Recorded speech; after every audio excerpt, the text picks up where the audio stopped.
Welcome learners to the course on the Quantum Electronics 2. Myself, Orpon Deashi from the Department of Electronics and Communication Engineering in RCC Institute of Information Technology, India, welcomes all to my course on lecture 3 and in the course of Quantum Electronics Part 2.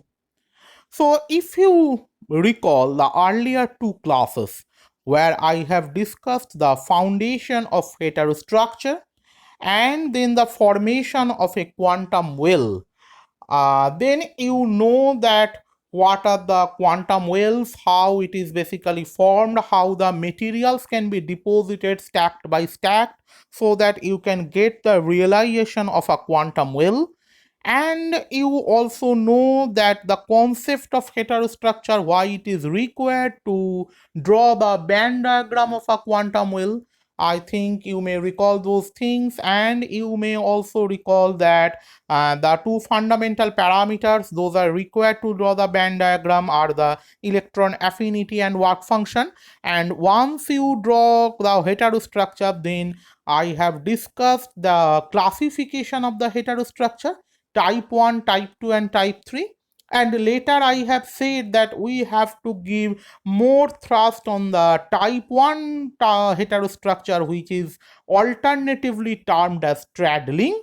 And I said to memorize the Venn diagram as to help to construct the Venn diagram or Algas gas combination for the straddling type of heterostructure, where I said that the variation of x can be maximum limited to 2.43, otherwise it may slightly go beyond, then there will be some sort of problem of the band deformation and like those things. So I have just mentioned these trivial parameters, and then I said that once you have to make it mathematically computing, then you recall the boundary conditions. Those are very fundamental for quantum heterostructure solutions, and the boundary conditions are, you may say, that the Bain-Daniel-Duke boundary conditions. What are those Bain-Daniel-Duke boundary conditions? Those are the continuity of the wave functions as well as the continuity of their first order derivatives. But please recall that the continuity of the first order derivatives in the term of normalization of the effective mass.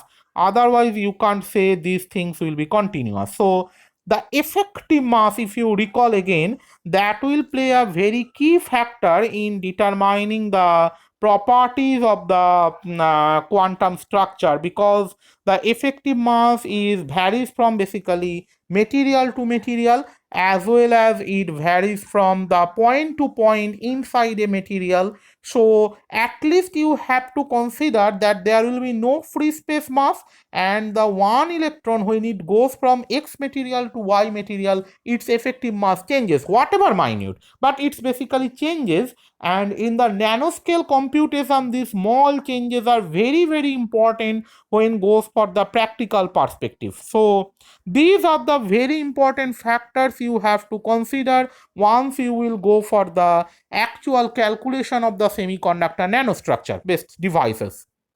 And later that, I have mentioned what are the numerical techniques available, and I have listed a few numerical techniques and said that we have to choose a particular numerical technique for calculation. And you may also recall that I have discussed a little bit about multiple quantum well and superlattice formation. If you can't remind, I can just give you a simple hint that superlattice is also a multiple quantum well, which is a cascaded quantum well arrangement where the sandwiched barrier layer, the thickness would be very very thin, so that the overlapping of the wave functions are possible between the adjacent quantum wells. So that's nothing but the superlattice, and I think you can understand it quite easily. So these are the theoretical foundations I have covered. And extremely important, please recall that once I have to incorporate the mathematical equations in the quantum structure, I have said that the Schrodinger equation, and I showed that how it should be implemented, and I have shown the solution of the Schrodinger equation in both barrier and well regions. I'm just recapitulating. That's why I am going a little bit faster so that you may recall these things, and those are just brush up of your knowledge so that you can be well prepared for this lecture 3, and that these are the armories you require to proceed on. So that's the fundamentals and prerequisites. And in the first few slides of the lecture 3, I will again go through brush up because I will pick up those points which are actually required for that.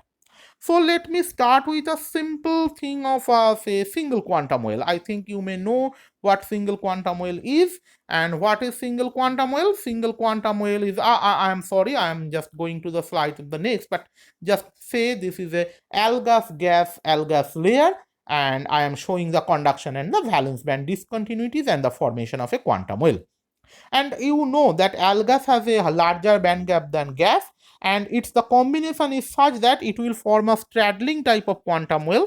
So I am showing the straddling type, that means the type 1 heterostructure at the right side, and that's a simple gas combination. So for a particular value of x, this type of band structure formation is possible. And if you cite the literature, generally people take 0.33 as the value of x, so that aluminum 33% and gallium 67, that means 33% of aluminum arsenide and 67% of gallium arsenide gives a very good combination for the practical purposes.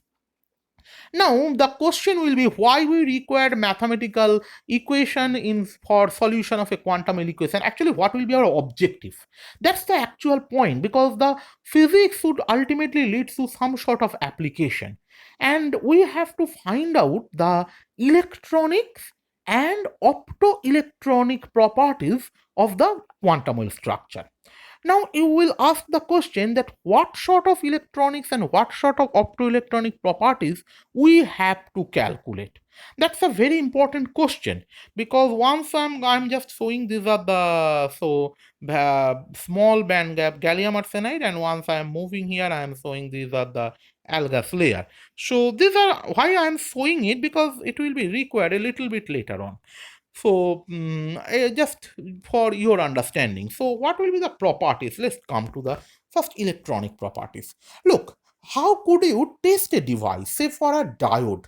How could you know that this item is a diode if the number is not written, you don't know the color or everything, whatever else?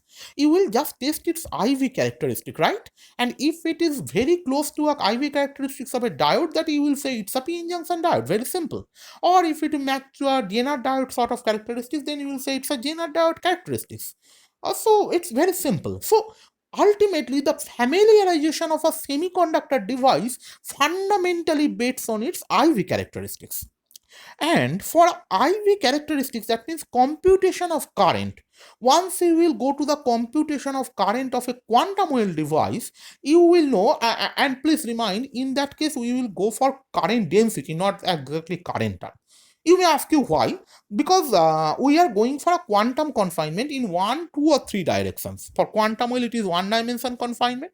For quantum wire, it will be 2-dimension confinement, and for quantum dot it will be 3-dimension confinement. So 1, 2, or 3, those are very important points for the confinement. And if that thing happens, then the problem is that it's the confinement, so you are getting the current per area or per length or something like that, or per volume. That means you are basically getting the current density. So if you have to get the current density, for a nanoscale, it may not be in general thermionic current, but you have to go for the tunneling current. And if you have to go for the tunneling, now please try to understand. Tunneling means you will give less bias, that means very low biasing application. So for low biasing application, you have to transfer the electrons between two adjacent quantum wells. So if you have to transfer the electrons between two adjacent quantum wells, that means the wave function overlapping is required, and that means you require the existence of the electrons and availability of the free space of the electrons in the next quantum well.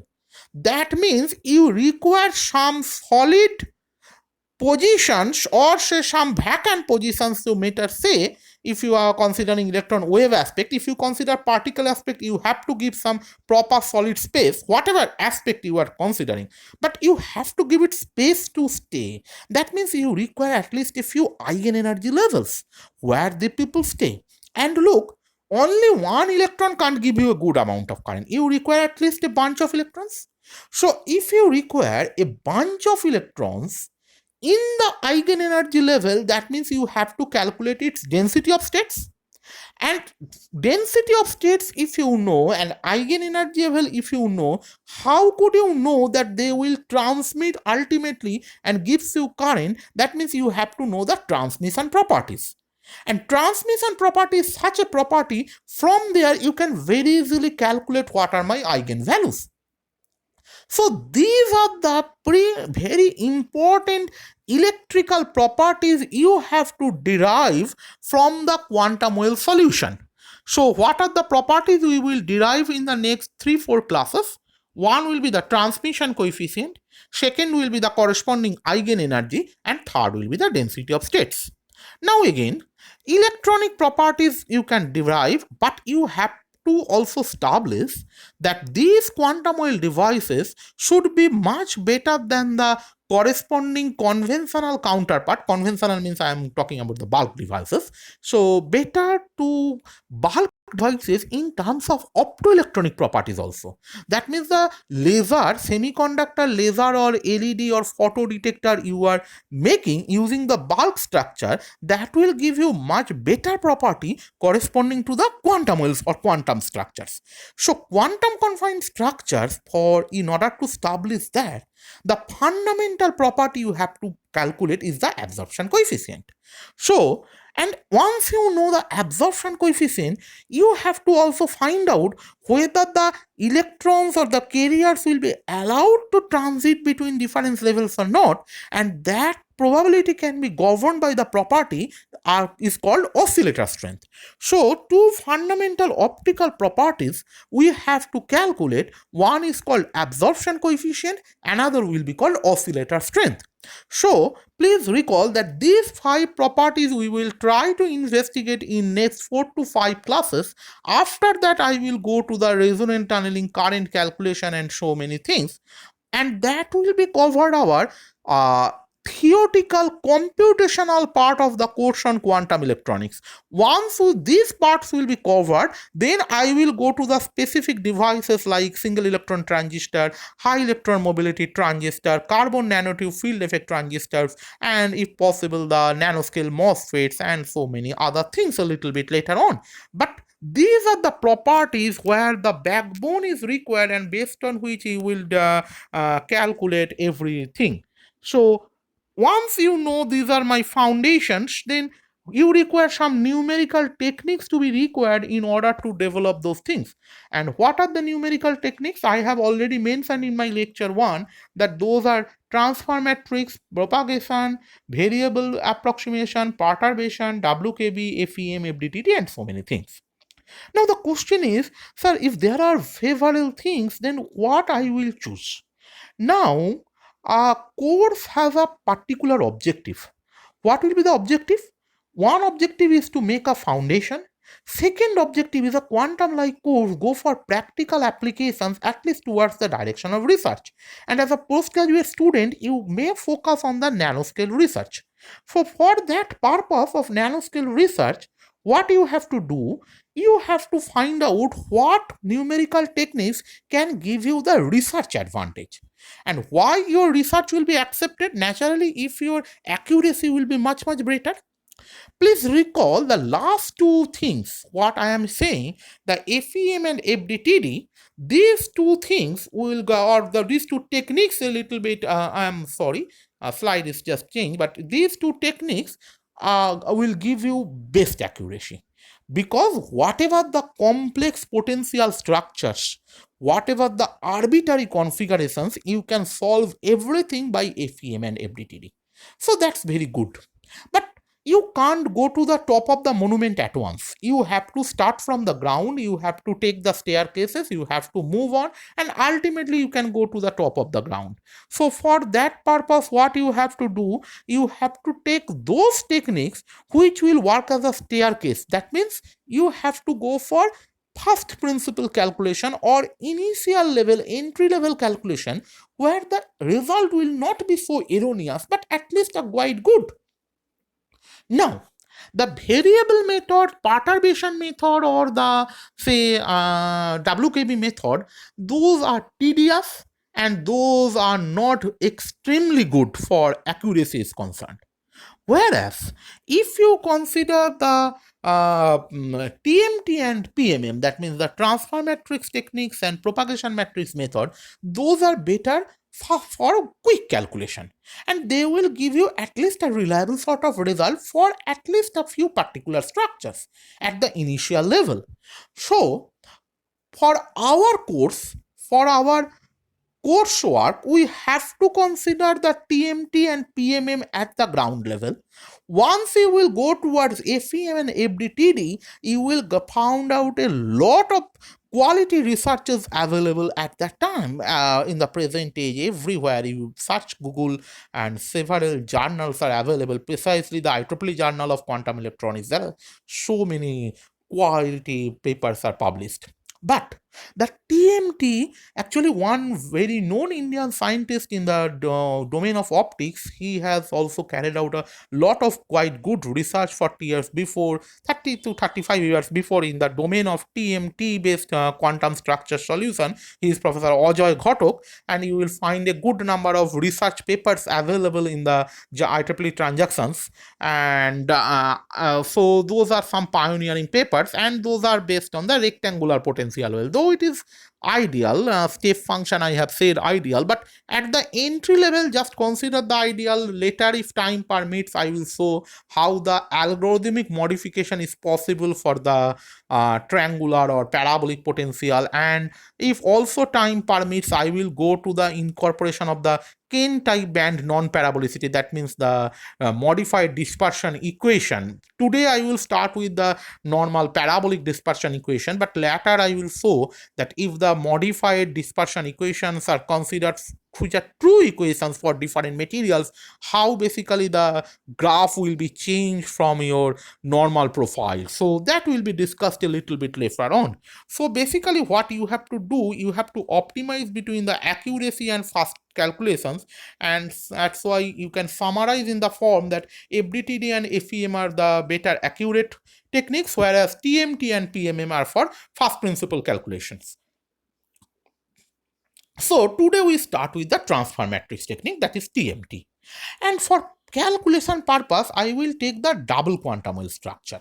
Obviously, a rectangular potential, well, triangular yet to be considered, but if you are interested, you can search the triangular potential well papers, and one very well-known Bengali scientist in the domain of quantum electronics published a very good paper on the triangular quantum well, which has a large number of citations. He is Professor Vishwaranjan Nag from Institute of Radiophysics and Electronics, University of Calcutta. You can go through that paper also. But later start with the transfer matrix technique of a double quantum well structure. And basically, I am trying to follow the principle as mentioned by Professor Ajoy Ghatak in his early 86 to 88 sort of those years research papers, as he has vividly explained the details. You can just go through the web and search it, and those are very extremely well explanatory, self-explanatory papers. Normally, you can't find this type of self-explanatory papers in the IEEE transactions, but those are extremely good. And the question will arise that why I am considering a double quantum well instead of a single quantum well. Now, there are two different aspects. First, I am going to the my personal experience, that if I go to the single quantum well calculation and later people are told to make it for a double quantum well or for a multiple quantum well, people find some sort of problem, because single application, making a for loop of it in the algorithmic perspective and making a n number of quantum wells for MQW, it should not be infinite, it should be finite, but it will be a little bit difficult for the students. And second thing, from the practical perspective, please think, now if you have to find out current, you require tunneling, and tunneling can be made between two adjacent quantum levels. So if you require two adjacent quantum levels, that means you have to make at least double quantum structure. So from that perspective, and later I have to go for Su and Esaki calculation of RTD. So I choose that it is always better to start with that double quantum well from now on, so that you can later, when you will move towards the next hierarchical level from the properties to actual electrical output calculation, you will find it much easier. So I am starting with the double quantum well, and that's why I'm considering double quantum well, where the quantum confinement direction is my z axis. I think it's very simple, and so x and y plane the carriers are free, and z direction it's the confinement. Now, so I am considering at the first barrier well transition, I am taking say z equals to 0. No problem. It's a fast transition between first barrier and first quantum well. So if you take width of the first quantum well is A, naturally the first quantum well to middle barrier, that means the second barrier or the sandwich barrier, that interface can be designated as z equals to A. Simple 0 plus A. It's a simple algebraic. I am not going into that, but simply it will be z equals to A. Now, the sandwiched layer has a thickness B. You can't take it A, because if you take it much thicker, then the problem is you can't say that there will be tunneling. So it should be B should be much less than A, so that you can get the overlapping of the wave function. That I have discussed at the last part of my lecture too. If you forgot, just visit my YouTube channel and scroll down and go there, and you will find the explanation of the overlapping of the wave functions. So if this is B, then it will be the interface will be z equals to A plus B, and simple. The second quantum well should have at least same thickness of first quantum well. It may be asymmetric, but for our computational simplicity, I have started with z equals to A, and so the next interface will be called z equals to 2A plus B. So you have 5 regions, and for all those regions, if you have to solve, you know the Schrodinger equation solution. So it's a nothing but a simple second order differential equation, which first order differential part is absent. So it will give you a SHM type of solution, so e to the power ikz like that. So you require at least 2 coefficients for each of the solution. One will be for growing wave, another will be for decaying wave. So I will get the a1, A2, A1, B1, A2, B2, A3, B3, A4, B4, A5, B5. These will be the coefficients naturally, and I am considering the regions 1, 2, 3, 4, 5. So that will be my complete structure once I am going for the quantum well calculation, and I think you may draw it in order to, because I will go for the details of the mathematical calculation, which I have explained in this video. So you may draw it, and for your rough calculation and just mapping, so it will be much easier for you. And you know what are your Schrodinger's equation. I am writing for v equals to 0 and for v equals to v0. So it's very simple. I think the bracket is not visible properly for k1, but however it doesn't matter too much, because you know the solutions I have already explained in the earlier class. So naturally it will be in this format sort of, and so you know that k2 and k1, or better to say kappa 2 and kappa 1. What are those? Those are the wave vectors. Now the most crucial part. This kappa 2 and kappa 1 both are dependent on effective mass of the respective position.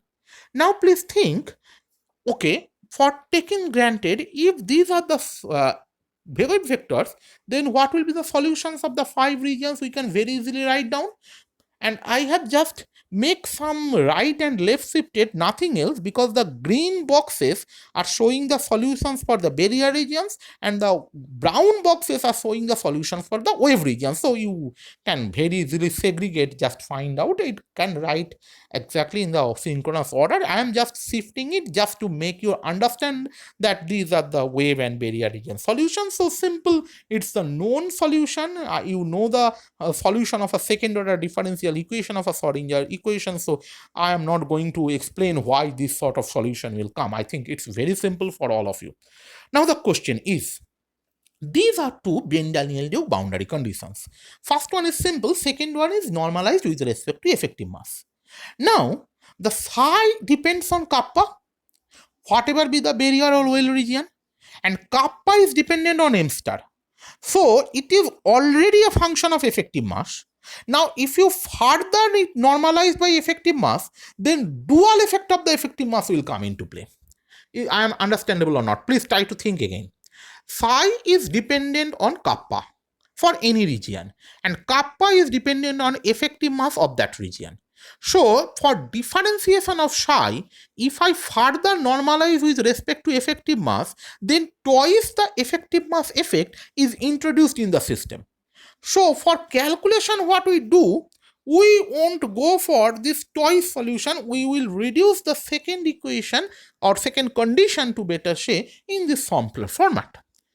We are only taking the d psi 1 dz equals to d psi 2 dz. I am not going into normalize with respect to effective mass, because if kappa was independent of psi, mass m, if kappas are independent of m star, then I should normalize. Otherwise, I should not, and that's why I have modified the second equation of the Bain-Daniel-Duke in this following format. Now, I am starting with z equals to 0 interface. You know that psi 1 equals to psi 2, that is the first condition. So I am writing psi 1 equals to psi 2. I think all the 5 wave equations are written, so it's very simple. And substitute z equals to 0. So you will get a1 plus b1 equals to at plus b2. I am not going into that explanation. And if you go for the first order derivative equal, then you will get kappa 1 a1 minus kappa 1 b1 equals to kappa 2 a2 minus kappa 2 b2. So it's very simple. You can write it as a simpler format. And so these two equations, if you just make it, join it, then it can be put in a matrix rotation. It's very simple. I am not going to again explain, because two equations for same coefficients, you know how to write down the matrix. So it's I think it's very, very easy, because you will get the solutions of them, and it's simple. So I am getting the solution for z equals to 0. Similarly, I have started with the first interface, and this equation I am writing in the format of m1 m2. What is m1 and m2? I think if you compare the top and bottom equations, you may very easily get what m1 is and what m2 is. So I am not describing it more details, but please remind, m1 and m2, the important factor is both are 2 by 2 matrix. Now the advantage is why I am going for a very fast principle and easy, because 2 by 2 matrix calculation we can do in our worksheet. There is no problem on that. So that's one additional advantage I am getting from these equations, because if required at least up to a certain level, we can go for our own calculation, and we can get the approximate answer at least. So let's stop here and find out or note down the last equation which I have shown in the box, in the brown color box, and please note down these are the relations between a1 b1 and a2 b2. Now what is a1 b1 and a2 b2? These are the coefficients between an adjacent barrier and well, not between two barriers, not between two wells, but one adjacent barrier and well. Now I am going to the next interface, which is z equals to a, and similarly you will get all sort of things I think you may know. So secondly, you are setting it, and again you know that there will be differential of these things, so you may go for this, and then the point is now you have z equals to I am showing again, okay, if you have some sort of problem. So again, now the problem is this is not z equals to 0, so a will be present and the equation will be slightly larger. So there is a problem that slightly the mathematical equation gets bigger, but end of the day, once you have to write down in the form of matrix, I am getting another two matrix, M3 and M4, where M3 is related with A2 B2 and M4 is related with A3 B3, and this very simple equation you can write down. Now I am going to z equals to a plus b, which is my third interface. Again, you have to move in the same format, the wave function continuity as well as the continuity of the derivatives, and you will get two equations. Once you will write these two equations, you will get a matrix which is slightly bigger than the previous, because instead of a, you have now a plus b. So it will be slightly bigger, and you have to think about these factors. Okay, So you can note down these equations and I think you can solve it. And second, again you will get another two coefficients m5 and m6. m5 is related with a3 b3 and m6 is related with a4 b4. So though it will be slightly bigger, but at least you know what is m5 and m6 on. It's again 2 by 2 matrix. Look, all the matrix in the form of m are the 2 by 2 matrix. So we can at least, if require, there is no computational facility, we can at least start our calculation and main some approximate solution.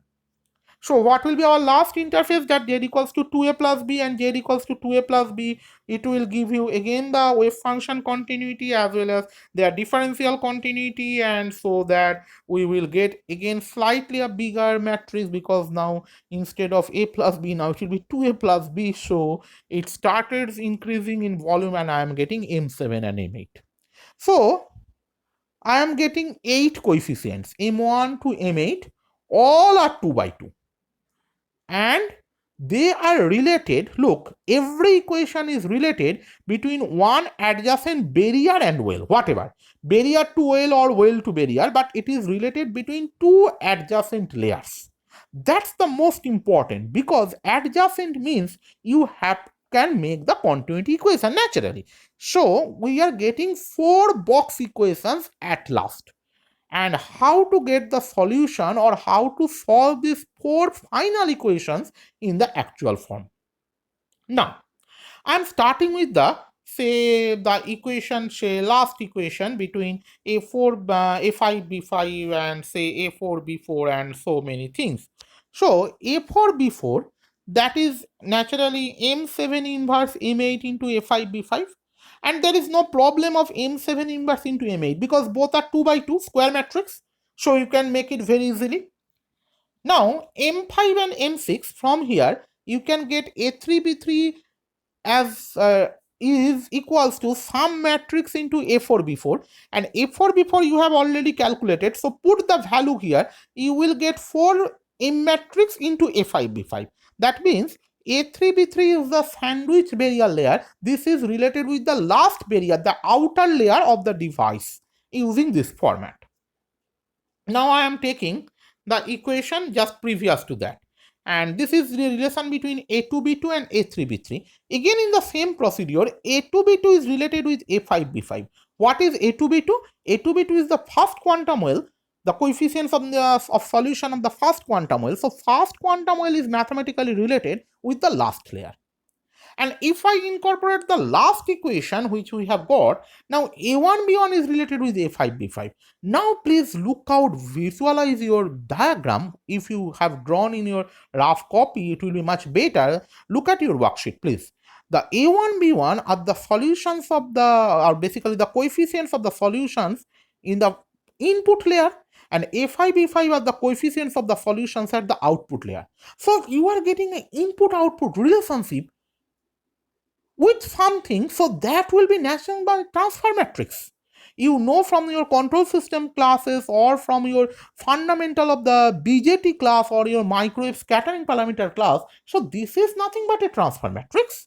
And that's why the methodology I have adopted so far to solve the quantum structure is called as a transfer matrix technique.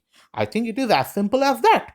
So once you get it, now I am writing this all m1 to m8, whether inverse or nothing else or whatever format, I am writing as a m. And m becomes again a 2 by 2 matrix, because the inverse and normal matrix of 2 by 2, if you are making their product, it will become a 2 by 2 matrix. So I am getting as a m. And a 2 by 2 matrix has 4 parameters, 1 1 1 2 2 1 and 2 2. So naturally, a1 b1 is related with a5 b5 in the form of a 2 by 2 matrix. Now, if you know the equations, you can write out in the form of linear algebraic equation. I think it's a school level class, so I'm writing the a1 and b1 in the function of a5 and b5. So these two equations are. Now, I am symbolically represent using a block diagram, and there should not be any input from the output side. So naturally, I am making the absence of a incoming arrow from B5, and naturally it makes M22 equals to 0. So one possible solution you are getting setting as M22 equals to 0. But I am not going to do that. I am looking about the terminal M12 now. M12 is the transmission coefficient when the wave is basically traversing from port 2 to port 1 and port 1 is terminated by match load. So the same definition you have learned in the class of scattering parameters in the microwave class also. So now, is it possible to make an incoming wave from port 2? No. You are giving the wave at port 1 and it will be coming at port 2. Port 2 is the output. So if there is no incoming wave from port 2, that means you are setting as M12 as 0. So if M12 is 0, that means you will get A1 by A5 equals to M11. It's very simple calculation. And what is the definition of the transmission matrix? The definition of transmission matrix is it is output by input. Naturally, transmission means that. And obviously will be square because these are voltage. So when we are calculating the power or the dB scale, it should be squared. So 20 log factor, you know that. So it will be A5 by 1 square. So that means 1 by M11 square. But you can't write square. Why? Because M11 is a complex quantity. You know it is I, and inside there will be E minus V0, which is again an imaginary quantity. So how could you get a real value in the dB scale? Naturally, you have to multiply a complex quantity by its complex conjugate so that you will get the real function. So it will be 1 by M11 into M11 star. So you are getting the value of the transmission coefficient, and it's purely obtained using the transfer matrix technique. Now think how you can graphically represent it. I am showing the graphical variation. This is the e-axis and this is the transmission matrix.